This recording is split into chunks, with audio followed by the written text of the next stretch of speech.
Me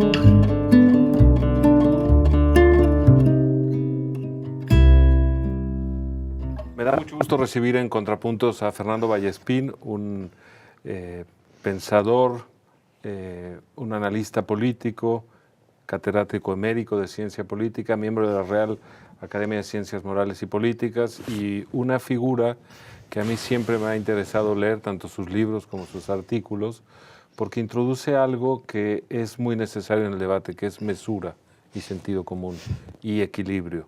Así que, Fernando, muchas gracias por acompañarnos. No, gracias a vosotros por invitarme, desde luego. En tu discurso de ingreso a la Real Academia de Ciencias Morales y Políticas lo dedicas a Hobbes y estudias la relación entre verdad y política. Y me interesó mucho porque eso además te dio pie a luego un libro mucho más largo sobre Thomas Hobbes. ¿Cuál dirías que es su actualidad política? ¿O por qué es tan necesario volver a Leviatán? Bueno, volver a Leviatán, realmente estamos volviendo a Leviatán, ¿no? Yo creo que hay una vuelta claramente al Estado, es un Estado muy debilitado, salvo los más poderosos, pero digamos ahora mismo la posición de los Estados no es la misma que había soñado el neoliberalismo, es decir, la implicación que tiene el Estado en la vida de los ciudadanos es cada vez mayor, ¿no? Y lo apreciamos en muchos lugares, entre otras razones, porque la situación de menesterosidad social, o al menos de dependencia de servicios básicos, es absoluta. Nos dimos cuenta durante la pandemia, ¿no? Durante la pandemia ahí sí que estuvimos absolutamente sujetos a un control estatal, es decir, que esa visión de que en cierto modo hemos superado el Leviatán, hemos superado quizá el Leviatán dictatorial, aunque también está volviendo, digamos, el Estado autoritario. En ese sentido yo creo que sí hay un peligro de volver a un tipo de Estado similar a aquel que Hobbes tenía en mente, ¿no? Un tipo de Estado que lo que hace es disolver la pluralidad, procurar que el individuo pues, lleve a cabo una vida siguiendo un conjunto de normas, pero en último término Hobbes estaba pensando en un estado muy primitivo, no en un estado orwelliano, ¿no? Yo creo que es un error identificar a Hobbes con Orwell. Su Leviatán era un ente encargado fundamentalmente de la seguridad.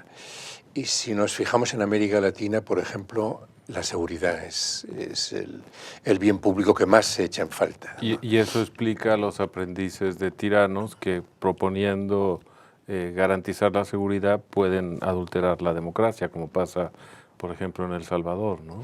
Bueno, El Salvador bueno, yo creo que es un caso tan excepcional que no es representativo realmente de algo que de algo que nos presione o algo que realmente frente a lo cual tengamos que introducir muchas cautelas, ¿no? Es un caso casi de laboratorio, también porque la violencia era una violencia muy específica, ¿no? Montada sobre las maras, ¿no? Y eso, pues, bueno, la mayoría de los estados no es el caso, con la excepción quizá de algún otro país de América Central, ¿no? No, a mí me parece que el problema de la seguridad es un problema que tiene una doble cara. O sea, por un lado satisface una necesidad que es evidente. Claro, para eso nace el Estado, ¿no? Claro. Si no, el Estado carecería de sentido en un primer momento.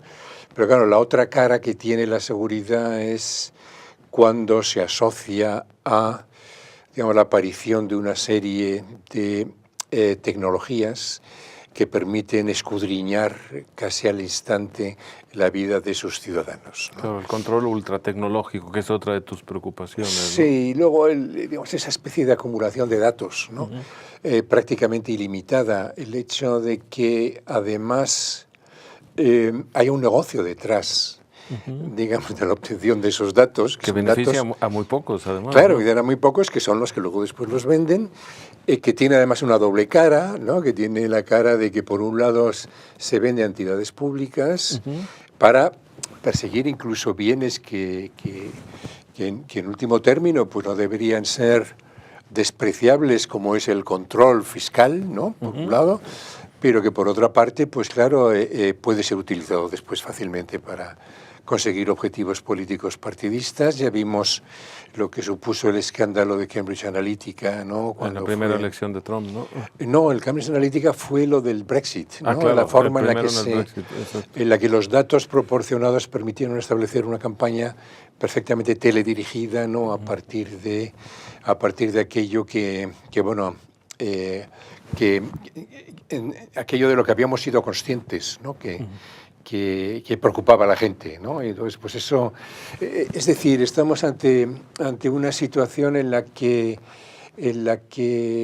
contrariamente a lo que pensaba Orwell, el control es un control silencioso, pero exactamente igual de implacable, ¿no? Es decir, que no hay forma de salvaguardarse frente a eso. Y el caso yo creo que es extremo ahora mismo es China, ¿no? Por supuesto, el control de la inteligencia artificial aplicada a la lectura de los ciudadanos, ¿no? Así es. Estamos abriendo ya muchas ventanas por donde va a discurrir la conversación, pero algo interesante del pensamiento de Hobbes es que sucede en plena guerra civil inglesa, ¿no? Con Cromwell y demás, por supuesto, y en cierto sentido esa necesidad de seguridad tenía que ver con el escenario social en el que estaba pensando y reflexionando Thomas Hobbes, ¿no? Pero ante la guerra civil hay como otras posturas. Pienso en Montaigne, por ejemplo, que le tocó la guerra de religión y más bien apostaba por la tolerancia, ¿no? Esta dicotomía entre tolerancia y fuerza del Estado, ¿cómo la plantearías tú? Bueno, se está tocando un tema que por un lado es fascinante, pero por otra parte es tremendamente difícil, ¿no? de resumir. Bueno, vamos a ver, creo que volvemos a Hobbes, ya solamente por lo que hemos dicho antes. Volvemos a Hobbes porque estamos volviendo a los realistas políticos, ¿no? El momento en el que estamos es un momento, me parece que es obvio, ¿no? de cambio de era. Lo es fundamentalmente por la aparición de inteligencia artificial.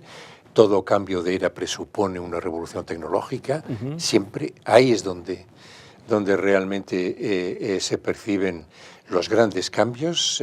Los otros vienen después. Como sucedió con la imprenta, digamos. Sucedió con la imprenta, sucedió con la revolución industrial.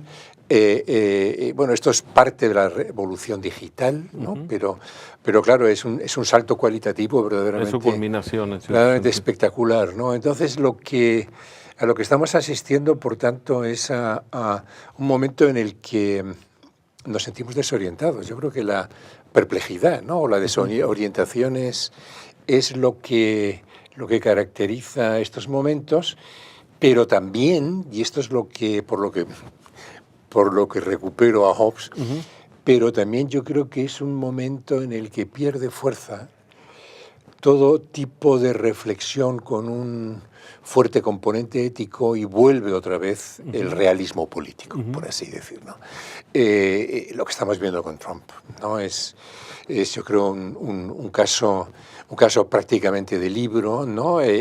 Ahora la disputa por la hegemonía, la cita a Tucídides, ¿no? O sea, ese conjunto de reflexiones que empiezan en Tucídides, siguen en Trasímaco, el Trasímaco platónico, ese que afirmaba que justicia es lo que el poder dice que es justo, pasa después a Maquiavelo, ¿no? Y de Maquiavelo salta a Hobbes con esa visión, diríamos, tan pesimista, ¿no? 4 escenarios de guerra civil. Del ser humano, ¿no? Todos son escenarios de guerra civil, escenarios de conflictos, cuya causa última se suele colocar también en la propia naturaleza humana. Claro. Ojo. Es decir, que a lo que estamos asistiendo es quizá a una puesta en cuestión de el ideal ilustrado radical que confiaba plenamente en Rousseau, ¿no? Vamos a ponerle como contraposición a Hobbes, que confiaba absolutamente en la perfectibilidad del ser humano. O el propio Montesquieu, ¿no? Que tenía más una sensibilidad humana muy particular. Montesquieu lo que pasa es que busca la salvación quizá en el propio aislamiento, ¿no? En la autonomía del sujeto, ¿no? Bueno, y en la ley, por supuesto. En la ley, sí, pero pero es buscar una salvación personal. Él tiene una enorme desconfianza en que hubiera una salvación colectiva. Eso es cierto. Mientras que Hobbes sí pensaba que había una salvación colectiva, pero que el hombre estaba condenado, en cierto modo, a ser un animal sujeto a represión. Es un poco la idea freudiana. O sea, si nos damos cuenta, Freud bebe en Hobbes, ¿no? La civilización es posible gracias a la represión. Que es la otra escuela de la filosofía inglesa, que sería la contraria, limitar el poder del Estado, conceder peso a la autonomía individual. Pienso en Locke, pero de ahí hasta el presente, ¿no? Sí. Y esa tensión tú la estudias en tu discurso. Sí, no. Y a mí ahí lo que me parece fundamental y es algo de lo que a veces perdemos de vista, ¿no? Y es el porqué de ese éxito del liberalismo, porque es indudable como ideología política es la que más ha pervivido. Y yo creo que el liberalismo es algo así, o sea, incorpora elementos del escepticismo propio, digamos, de un Montaigne, el gran escéptico, sobre el ser humano, sobre la dificultad de organizarnos socialmente, pero le dota, digamos, de un elemento positivo. Es decir,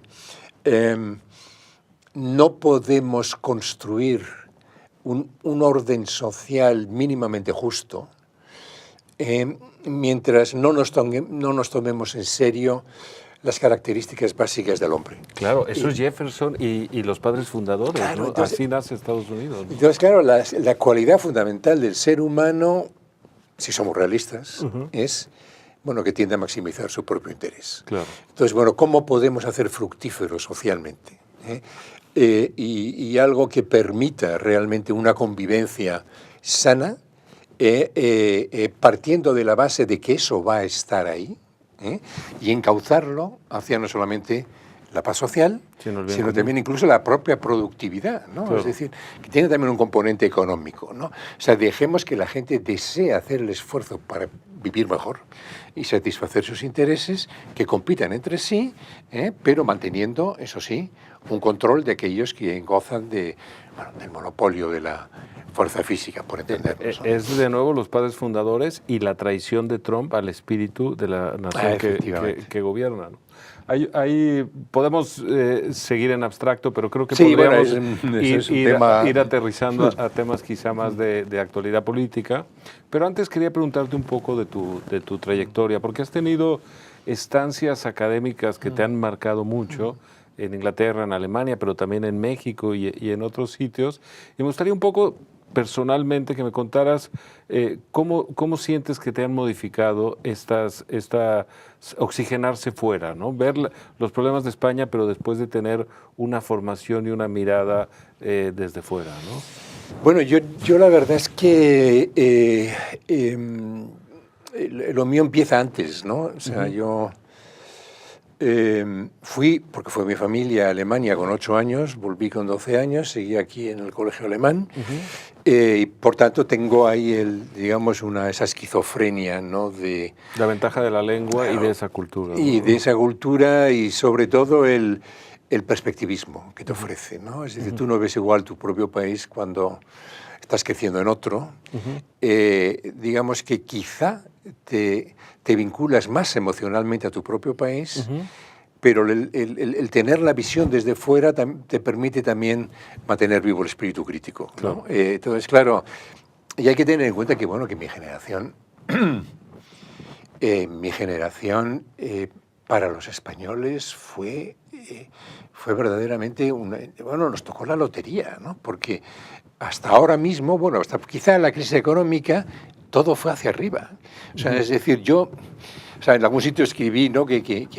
que vivimos, ¿no? Nuestra infancia y parte de nuestra adolescencia en Esparta, y sin darnos cuenta fuimos pasando a Atenas, ¿no? Claro, claro. Y solo has visto progreso, aunque ahora empieza a entrar un valle, ¿no? Entonces, todo fue, y Europa también se puede decir, esa Europa de posguerra, de los 60, 70, ¿no? Que sigue siendo ríspida, ¿no? Y más dura. Sí, y ahora, en cambio, es decir, era un mundo en el que el mañana siempre se percibía como algo mejor que el presente. Claro. Y yo creo que aquí es donde se ha producido la gran quiebra civilizacional, ¿no? Nuestra identidad europea y española, por tanto, estaba asociada... Pues estoy echando un poco a tu pregunta, pero yo creo que así lo puedo... Pero es cierto, porque has pensado sobre la crisis de futuro, por decirlo de alguna forma, que es hacia dónde vas, ¿no? Claro, entonces, claro, ahí una identidad que va asociado al progreso continuo se quiebra inevitablemente en el momento en el que el futuro, en vez de verlo como el lugar de la reconciliación, ¿no? de todas las contradicciones, un poco, bueno, es una idea marxista, pero también es una idea liberal, ¿no? Sin duda. El progreso de la libertad, ¿no? Etcétera. Claro, el acceso a la felicidad, volvemos otra vez a la Declaración de Independencia de los Estados Unidos, pues bueno, cuando eso se quiebra, entramos inevitablemente en una crisis de civilización, que yo creo que es donde ahora mismo estamos, ¿no? Pues bueno, ya digo, entre las grandes ventajas de mi generación o nuestra generación fue el que se nos permitió salir también de ese molde nacional estricto. Digamos que para cualquier español de aquella época y para las propias autoridades que pusieron en marcha el proceso de transición, no nos olvidemos, había una hoja de ruta. Y eso se ha perdido. Y esa hoja de ruta era una constitución democrática, en modo, digamos, con los principios de, digamos, el Estado social y democrático de derecho, por un lado, y una unión cada vez más íntima, ¿no? entre los países europeos, ¿no? O sea, eso es lo que... Claro, ahí es donde sabíamos cuál era el camino, ¿no? Claro. Y sabíamos cuál era el camino y sabíamos además que el camino no era cuesta arriba, sino que era cuesta abajo, porque ya los avances eran sucesivos. Y ahí de repente pues es donde aparece el, digamos, el último... digamos, el último resquicio para la esperanza anterior, y de repente, pues, incluso las nuevas generaciones que fueron criadas en Atenas, de repente, pues, están empezando a pensar si no van a volver a Esparta. Claro. Y eso, claro, eso yo creo que fue un poco la sensación digamos, que puso en marcha el movimiento de los indignados, ¿no? El 15M. En España, pero también en otros lugares del mundo, ¿no? Y estamos viviendo todavía de sus coletazos y de sus traiciones a su discurso y muchas cosas, ¿no? Pero volviendo que sí rehuyes la parte personal. Voy a la parte personal. Voy encantado. Interesante comparar, porque efectivamente esa matriz de cultura alemana, pero también la formación en el mundo inglés, estancias académicas en Latinoamérica. Sí. No sé cómo si has reflexionado sobre esto. Mira, uno de los mejores años de mi vida, siempre es muy difícil saber cuál es el mejor, ¿no? Pero fue el que pasé en la Universidad de Harvard, entre otras razones porque estuve con John Rawls, ¿no? Bueno, el padre de la teoría del derecho moderno, por supuesto, ¿no? La filosofía política y jurídica, ¿no? De la segunda mitad del siglo XX, pues... Quizá el pensador más influyente. El más influyente y bueno, pues el estar en una universidad de esas características, pues eso cada día era una fuente de satisfacción, ¿no? Claro. Entonces, bueno, yo creo que eso fue inolvidable también porque, claro, ellos seguían en un momento de autonomía plena como persona soltera, con la libertad de no saber exactamente a qué es a lo que me iba a dedicar en un futuro. Con todas las puertas abiertas, digamos, ¿no? Digamos, con una curiosidad inmensa por analizar la sociedad de los Estados Unidos, que entonces era una sociedad, bueno, coincidió justo con la entrada de Reagan. Y bueno, cuando y bueno, poco después vino todo el problema del SIDA, y ya empezó o sea, a oscurecerse nublarse, un poco, ¿no? Pero todavía una sociedad tremendamente positiva, ¿no? Claro. Y bueno, y para cualquier europeo llegar a Estados Unidos, pues es de repente pasear por las calles que veías en la televisión, ¿no? Claro. En las series, ¿no? Claro. O en el cine, ¿no? O sea, entonces yo creo que eso, bueno, yo creo que esa fue mi mayor experiencia, y luego, pues bueno, el volver a Alemania siempre me ha gustado, porque era volver a mi infancia, de cierto modo, pero últimamente me fue muy interesante haber pasado un tiempo en Dresden, ¿no? O sea, en la antigua DDR. Claro, la ciudad además destruida en la Segunda Guerra Mundial. La Segunda Guerra Mundial, injusta, ¿no? pero, ojo, es la zona donde el partido más votado va a ser, con toda seguridad, derecha, ¿no? la extrema derecha. No, es una alemana que tiene una percepción subjetiva, digamos, hipersensible hacia lo que significa Alemania, su propia posición dentro de Alemania, con esa, digamos, que no acaba de aceptar, digamos, bueno, algo que ya es un hecho, ¿no? Y es que todos somos de todas partes. Claro. ¿No? Se anima como un espíritu de revancha histórica, ¿no? Pero, A esta extrema derecha. Sí, pero yo creo que hay algo más, ¿no? Hay algo ahí, una insatisfacción, un cierto resentimiento, ¿no? Un cierto resentimiento, porque además, vamos, la gente más valiosa, ¿no? Acabó, porque estaba mejor pagado, acabó obteniendo mejores puestos de trabajo en la República Federal. Claro. Es decir, que todos emigraron, ¿no? O sea, es decir, que aquellos que se quedaron fueron realmente también, digamos, personas que tienen menor capacidad competitiva, una sociedad muchísimo más dinámica. Claro. Y claro, uno se encuentra con un partido como la AfD, que es un partido que, por un lado, añora signos más autoritarios, ¿no? Que por tanto tienen, tanto en Trump como en Putin, ojo, en ambos, cierto modo, puestas la vista como un tipo de liderazgo. De posible modelo a largo plazo, ¿no? Y entonces ahí eso, con un componente que yo creo que es racial, que ha estado en Alemania en su historia, claro, latente desde siempre, ¿no? Y que además ha sido muy, muy fomentado por alguno de estos movimientos, ¿no? Hay que pensar que hay en la zona donde yo estuve también fue donde nació el movimiento Pegida, ¿no? Que iban con ese cartel de nosotros somos el pueblo, es decir, los que no son blancos, y no piensan en Alemania en términos étnicos, no forman parte del pueblo de Alemania. Bueno, ese tipo de discurso, el vivirlo ahí, ¿no? Cotidianamente, pero a la vez el vivir la resistencia frente a eso, por ejemplo, en el ámbito universitario, pues me mostró de una manera muy cruda, ¿no? Pues una de las grandes fracturas que tiene la política democrática hoy, ¿no? Y también de las formas de hacerle resistencia, porque no, claro, otra de tus preocupaciones ha sido acercarte a los pensadores que se han opuesto cuando el triunfo del autoritarismo es absoluto. Pienso en Hannah Arendt o pienso en Camus, ¿no? A los dos que has, digamos, leído y pensado en torno como héroes de la resistencia. Y yo introduciría, ¿no?, a otro personaje más que aprovecho para reivindicar aquí, que es de un interés en estos momentos espectacular, que es Judith Shklar, no la conozco, a quien conocí en... Mi último libro va sobre Judith Shklar y el liberalismo del miedo, se titula. Del miedo has trabajado mucho y te ¿Qué es lo mucho, que...? Sí, claro, Hobbes es eso. Entonces ella, en cierto modo, digamos que alerta, tiene un texto pequeño que se llama así, El liberalismo del miedo, alerta sobre algo que vivimos todos los días, ¿no? Y es que el miedo es lo opuesto a la libertad. E induce a pensar en líderes autoritarios que restrinjan la seguridad, la libertad. Efectivamente, pero a su vez los líderes autoritarios lo que acaban imponiendo no es ya el miedo, sino el terror.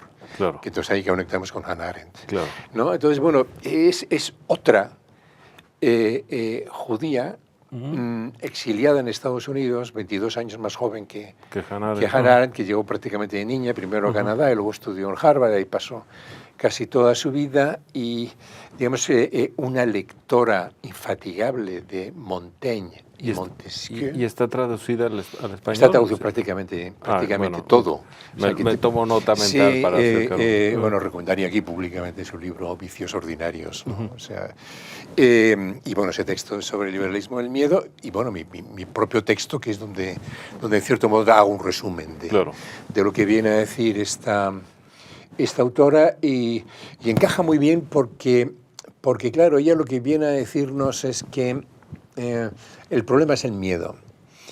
Y claro, la mejor forma de protección frente al miedo es la protección frente a un poder no controlado. Sobre todo un poder no controlado por parte del Estado. Pero también se le da un giro social. Ella le da un giro social que yo creo que es muy, muy interesante para nuestros días, ¿no? Que es también porque el miedo deriva también, ¿no?, de la propia menesterosidad social. Es decir, que, y por tanto, hace falta proteger a la gente frente al miedo. Claro. Frente al miedo al futuro, por ejemplo, en estos casos, o frente al miedo a caer a la pobreza, en la pobreza. Claro.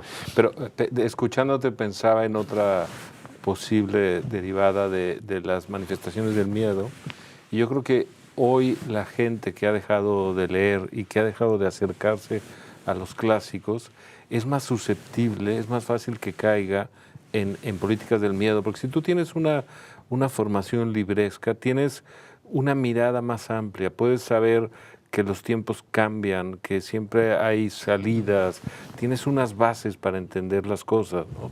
Si no la tienes, estás sujeto solo a los mensajes casi epilépticos de nuestro tiempo, acabas como más prisionero de las políticas del miedo, ¿no? Y ahí me gustaría eso, no sé si quieres hablar un poco de el valor de los clásicos, bueno, también pensando desde la cátedra que has ejercido por tantos años, ¿no? Bueno, yo creo que el mayor error es imaginar que los clásicos son esos viejos personajes del pasado, ¿no? Los clásicos son contemporáneos, ¿no?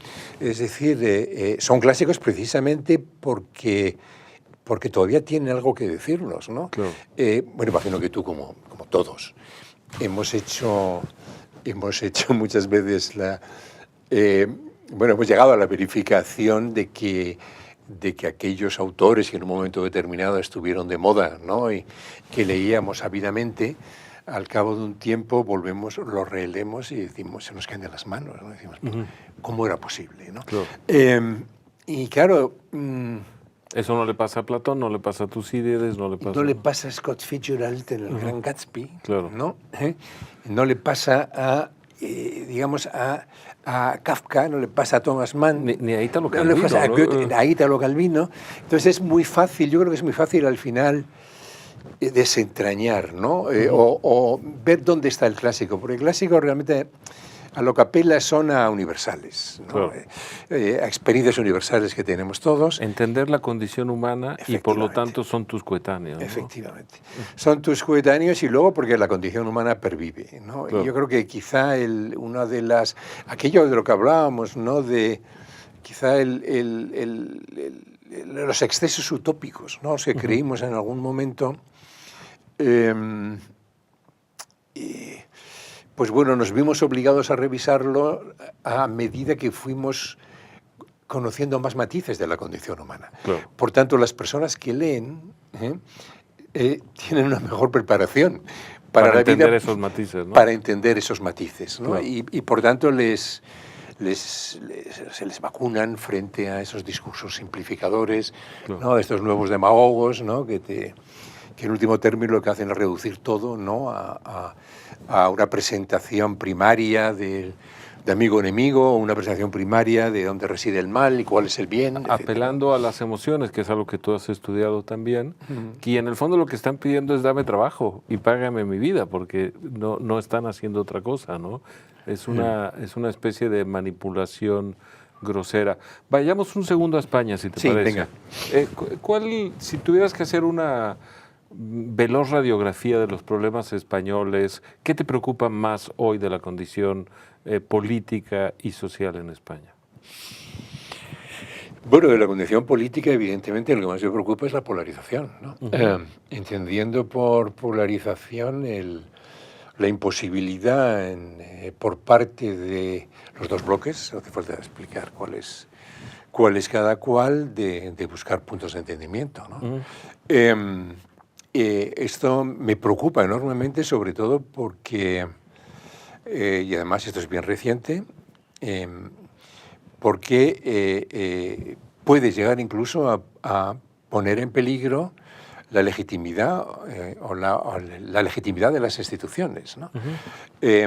Esta mañana en la prensa venían un par de encuestas sobre la supuesta independencia o no del Poder Judicial, ¿no?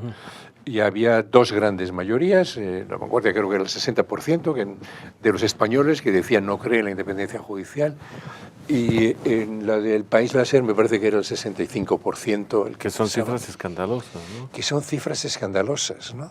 Pero bueno, ¿cómo llega la gente a captar a establecer esa evaluación, ¿no? Es decir, ¿sobre qué la fundamenta? Y ahí me parece que inevitablemente tenemos que conectar también con la propia polarización de las fuentes a través de las cuales se alimenta. Claro, la degradación del espacio público, claro, ¿no? Es decir, que el problema, yo creo que de todas maneras estoy convencido de que la gente en España no está en el nivel de polarización que están los políticos.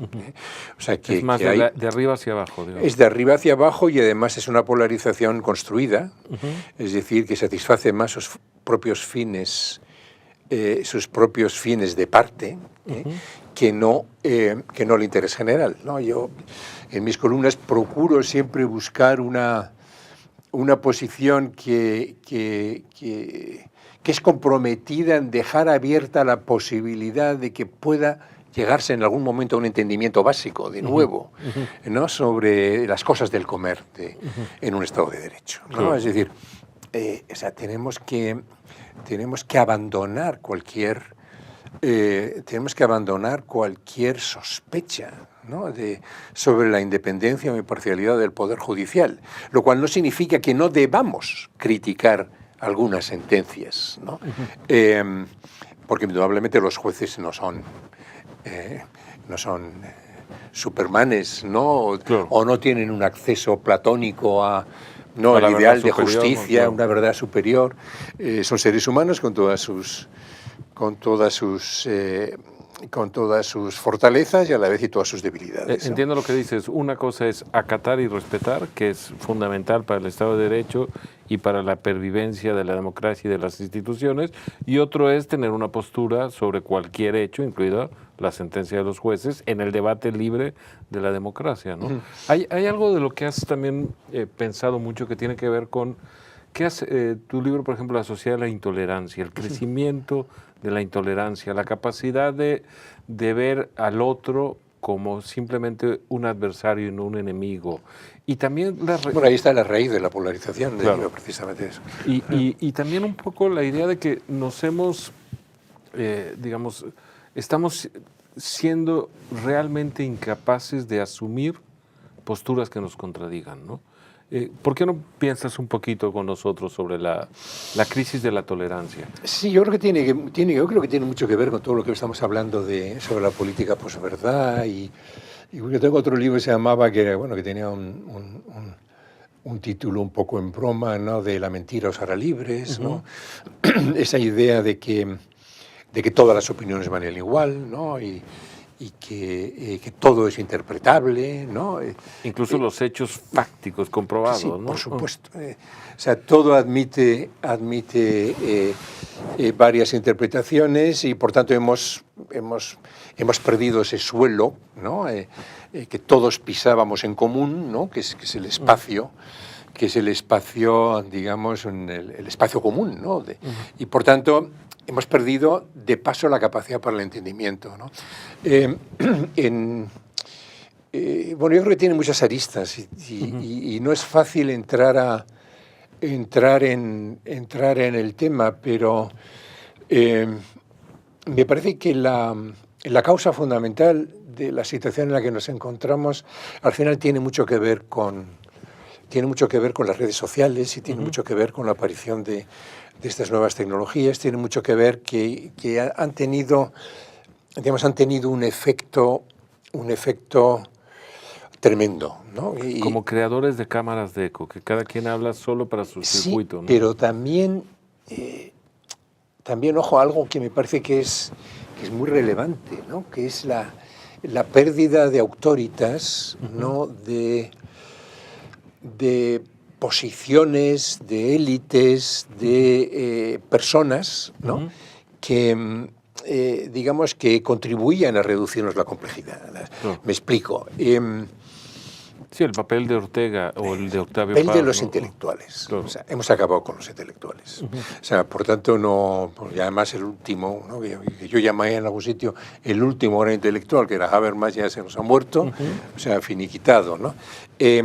Digamos, la proliferación de expertos, ¿no? Que muchas veces incluso generan, o sea, más que resolvernos los problemas, lo que hacen es creárnoslo, porque... Hay expertos de parte, que justo, es una cosa ¿no? rarísima, Porque, ¿no? Claro. porque cada uno lleva a su experto para que contradiga al experto del otro. Es ¿no? como si fuera un juicio, la verdad, ¿no? Acordémonos una vez más de la pandemia. Claro. ¿Te acuerdas, no? Pues Cuando ya las posiciones sobre las vacunas, pues... y había gente muy cualificada, ¿no? Bueno, el cambio climático es quizá el primer caso, ¿no? Pero el propio profesor. Es decir, si el alumno tiene acceso a través de la inteligencia artificial a el conocimiento que está encargado de impartirle el profesor, la figura del profesor sobra. Claro.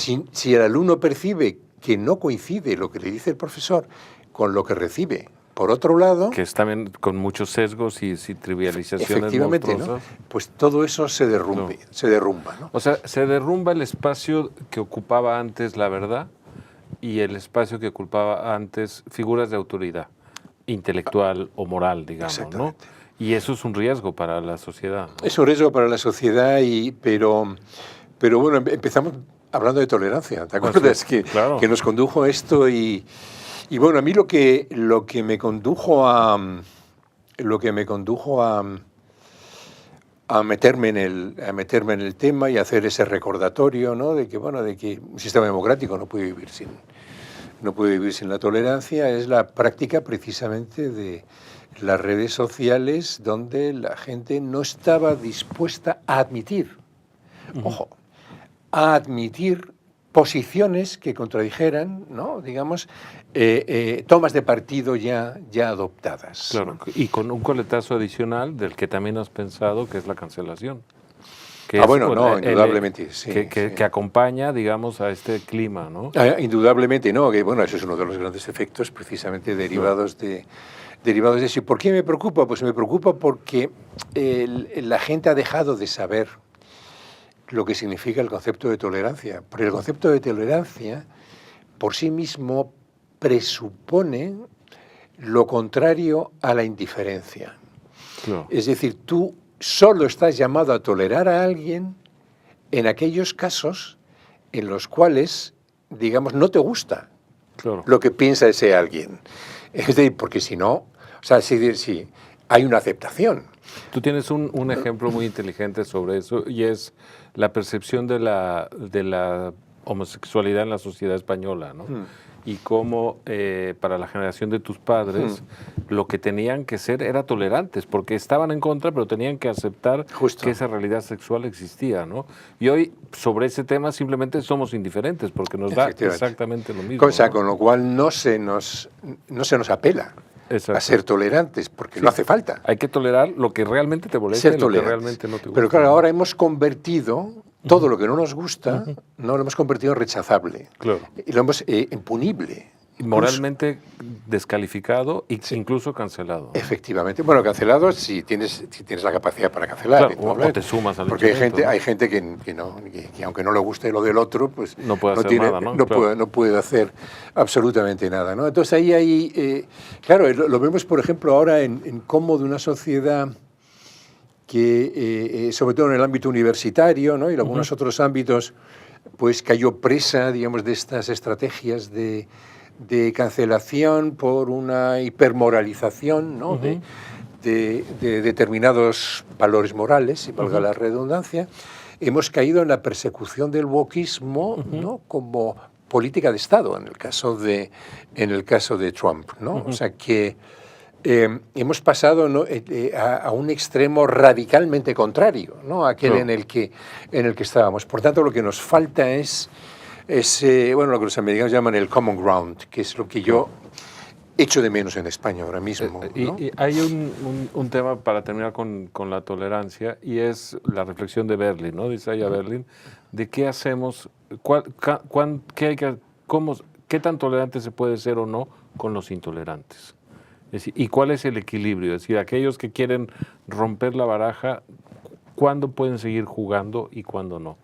No sé si quieras comentar. Bueno, ese es un tema que admite muchísimas ¿no?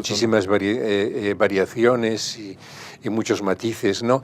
Pero bueno, yo diría que vivimos en sociedades donde impera una tolerancia institucional, ojo, no popular necesariamente, con el intolerante.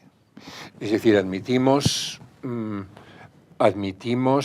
sin ningún tipo de problema y además sabemos digerirlo bien, minorías que por sus creencias religiosas, pensemos en grupos radicales de Islam, viven con nosotros, ¿no? Y sin embargo no consideramos que por eso estén poniendo en peligro el sistema. Yo creo que en esto como en la tolerancia, claro, hay un momento en el que existe una línea roja, ¿no? Que es la ley.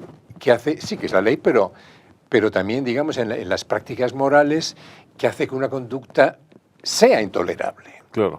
Es decir, no es eso de, no, es que a mí me parece bien, ¿no? Que las niñas, ¿no? Pues tengan que someterse a una ablación de clítoris, por ejemplo. No, eso es una aberración, ¿no? O sea, que el problema es que esas fronteras no están claramente delimitadas, ¿no? Y que poco a poco, a medida que se ha ido laificando la sociedad, no olvidemos que la tolerancia nace como concepto religioso. Claro. Laificando la sociedad, pues esas fronteras se fueron ampliando. Empieza con Erasmo, David Hume, etc. Sí, efectivamente. Se fueron ampliando y ahora estamos asistiendo al proceso contrario, ¿no? Ahora se están reduciendo más y más cada vez. Tengo una pregunta extravagante, pero como tenemos que ir terminando esta conversación que ha sido realmente muy grata, Fernando, como catedrático emérito de ciencia política, ¿qué reflexiones, qué sientes cuando lees que la princesa Leonor va a estudiar ciencias políticas? ¿Te parece acertado? ¿Qué consejo le darías? En fin, quizá nunca te lo han preguntado, pero me llama la atención y quería preguntarte. Hombre, yo no soy quien para dar consejos, ¿no? Y menos mal que no tengo que tomar esa decisión, bueno, ¿no? desde luego, ¿no? O asesorar, ¿no? A la Casa Real. Sobre ese tema yo creo que, por supuesto, tiene que saber lo que es la política, tiene que conocer el entramado institucional, eso me parece que son conocimientos que se dan por dados, ¿no? Pero yo creo que también tiene que estudiar filosofía. Claro. O sea, y tiene que estudiar arte, ¿no? O sea, acceder a una sensibilidad. Bueno, el legado estética, español es brutal, ¿no? Claro, y entonces hay que cuidarlo, defenderlo. Hay que, digamos, cultura, ¿no? Eso que siempre veníamos, todo lo que tradicionalmente adscribíamos a la alta cultura. Pero, es decir, que esa base, o el aportar esa base me parece que es fundamental para alguien que necesita, diríamos, o está en una posición de representación como la que corresponde a la corona en España, pero indudablemente ciencias políticas como tal carrera, yo creo que es la obvia. Aunque hay una que no está mal, que ha empezado a implantarse en España, que es la de lo que el acrónimo en inglés es PPE, que es la que estudiaban habitualmente los políticos en el Reino Unido, que es Philosophy, Politics and Economics. ¿Y está en la Carlos III también? En la Carlos III, la Autónoma, incluso hay una red, ¿no? Entre las dos grandes universidades de Barcelona, la Central y la Autónoma, no sé, está la Pompeu también ahora mismo, y luego en Madrid está la Carlos III y la Autónoma de Madrid. En México se hace en el Colegio de México, desde hace bueno, mucho tiempo que tiene Pues a mí ese me parece que es el tipo de estudios, ¿no? Pero que más conviene. es curioso, ¿no? Sí. A todos los invitados, Fernando, les hago una pregunta final muy distinta al tipo de conversación que hemos llevado, y es que me ayuden a construir una biblioteca del programa, y para eso les pido que recomienden un libro a la audiencia que no puede pasar el público de Contrapunto sin haber leído en la vida, ¿no? ¿Cuál sería tu contribución? Bueno, yo, contrariamente a lo habitual, y que me perdonen los creyentes, no pienso que la Biblia sea el libro imprescindible, y la he leído aprovechando, por cierto, el Antiguo Testamento, que no lo había leído nunca, así, ¿no? Lo leí durante el confinamiento. Todos pensamos en algo extravagante para hacerlo durante el confinamiento. Claro.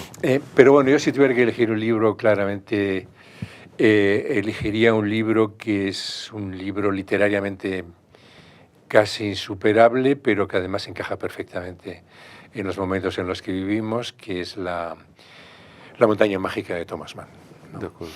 Es el momento ese del periodo de entreguerras, ¿no? De aquello con lo que comenzábamos, ¿no? Esa percepción de que está colapsando nuestra civilización, ¿no? Esa magnífica metáfora, ¿no? de la mancha negra en el pulmón, ¿no? Que es el Davos, ¿no? Y el hospital para tuberculosos, ¿no? Esa mancha, ¿no? En la cultura occidental que se está extendiendo entre, por un lado la fe en el progreso fría, que representa un Settembrini, y luego por otro lado pues todo lo que tiene que ver con el fanatismo, ¿no? Religioso asociado a el nuevo fanatismo derivado de las religiones laicas, ¿no? Del momento, como podía ser el bolchevismo, ¿no? Y ahí ponemos a NAFTA, claro, ¿no? Y ahí tenemos a NAFTA, efectivamente, y bueno, ¿acaso no es esto lo que nos está ocurriendo hoy? Con algo que a mí me fascina de esa novela, y es que todo mundo sabe que el paciente está enfermo y Hans Castor no lo sabe. Nadie le dice que él también es tuberculoso, ¿no? Él piensa que está acompañando a un sobrino, él piensa que está de paso, y sin embargo tiene el mal dentro también, ¿no? No, es un libro verdaderamente excepcional y sobre todo es una reflexión también sobre lo que es la vida, lo que es la enfermedad, de cómo cada contexto, cada circunstancia social nos ubica en un orden de valores diferente, ¿no? O sea, es decir, las personas más importantes en el sanatorio pues son los enfermos. Claro. O sea, el grado de gravedad de la enfermedad es el que marca la jerarquía, ¿no? Claro. Te coloca arriba de la jerarquía. En cambio, si tú eres simplemente un visitante, pues sobras, ¿no? Claro. O sea, no, todos son reflexiones verdaderamente apasionantes y escritas maravillosamente por y también con este fenómeno, ¿no? Algo increíble, y es que yo creo que Thomas Mann se dio cuenta de algo que iba a pasar, y es que la Primera y la Segunda Guerra Mundial fueron una misma guerra, ¿no? Y aunque La montaña mágica es el valle de esas dos guerras, en el fondo está ahí ya la destrucción de Europa también. Es la misma guerra civil europea, pero es precisamente eso, ¿no? O sea, la pérdida de propósito común. Eso es. Y eso es lo que a mí me preocupa de la actual Europa, ¿no? Y de su futuro. Y es en lo que has empeñado tu trayectoria intelectual, en buscar esos puntos de encuentro, ¿no? No, desde luego, claro, ¿no? Yo creo que bueno, todo politólogo, la obsesión de cualquier politólogo tiene que ser el poder. Claro, evidentemente. O sea, ahí es, y claro, el poder fascina, pero por otra parte aterra, ¿no? Y por tanto, cuanto más sepamos sobre cómo funcionan los mecanismos de poder en nuestro interior y desde fuera, pues tanto más habremos avanzado. Pues nos quedamos con La montaña mágica y muchas gracias, Fernando, por acompañarnos. Gracias a ti por invitarme. Muchas gracias. Hasta luego.